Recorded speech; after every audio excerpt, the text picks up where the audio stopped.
ঘটনা এই তো অল্প কিছুদিন আগের ভারত পাকিস্তানের মধ্যকার সর্বশেষ সংক্ষিপ্ত যুদ্ধের সময়কার। একটি খবর চমকে দেয় পুরো বিশ্বকে, নাড়িয়ে দেয় অনেকের ভিড়। খবরটা দাবানলের মতো ছড়িয়ে পড়ে চারদিকে। পাকিস্তানের হাতে ভূপাতিত হয়েছে ভারতের যুদ্ধবিমান রাফাল। হ্যাঁ, সেই রাফাল, ভারতের অহংকারের ধন, গর্বের প্রতীক।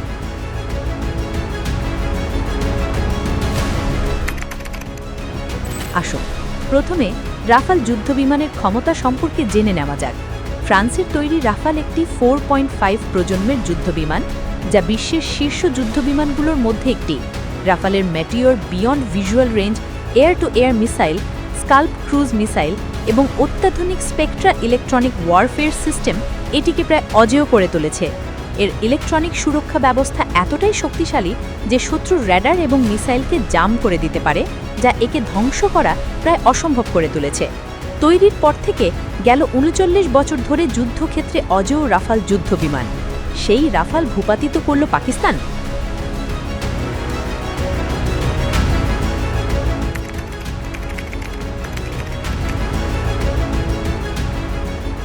বিশ্লেষকদের মতে এই আক্রমণে পাকিস্তান ব্যবহার করেছে মিত্র চীনের উন্নত প্রযুক্তির অস্ত্র, বিশেষ করে JF-17 থান্ডার এবং J-10C যুদ্ধবিমান থেকে নিক্ষিপ্ত PL-15 আকাশ থেকে আকাশ ক্ষেপণাস্ত্র এই সাফল্যের পেছনে মূল ভূমিকা রেখেছে।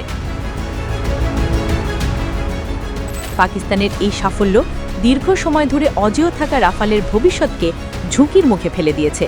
বিশ্বজুড়ে সামরিক সরঞ্জামের বাজারে যখন কোনো অস্ত্রের কার্যকারিতা নিয়ে প্রশ্ন ওঠে, তখন তার প্রভাব শুধু যুদ্ধক্ষেত্রেই সীমাবদ্ধ থাকে না, বরং ছড়িয়ে পড়ে আন্তর্জাতিক রাজনীতি এবং হাজার হাজার কোটি টাকার বাণিজ্যে।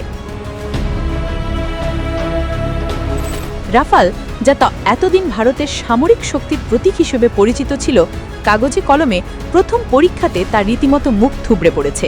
সাম্প্রতিক সংঘাতে রাফালের এই পরাজয় শুধু ভারতের জন্য নয়, গোটা পশ্চিমা অস্ত্র শিল্পের জন্য একটা বড় ধাক্কা হিসেবে প্রতীয়মান হয়েছে।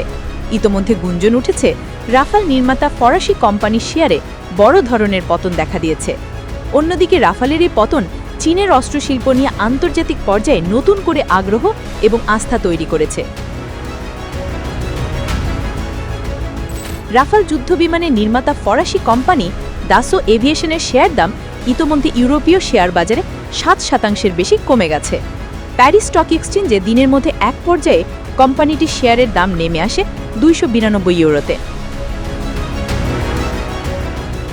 বিশ্বব্যাপী দীর্ঘদিন ধরে পশ্চিমা অস্ত্রশিল্প আধিপত্য ধরে রাখলেও বাস্তব যুদ্ধক্ষেত্রে চীনা অস্ত্রের কার্যকারিতা প্রমাণ হয় অস্ত্র বাজারে একটি নাটকীয় পরিবর্তনের সম্ভাবনা দেখা দিয়েছে। ইরান ও ইয়েমেনেও গেছে পশ্চিমা প্রযুক্তি নির্ভর অস্ত্র ব্যবহারে অনেক সময় কাঙ্ক্ষিত ফল মিলছে না।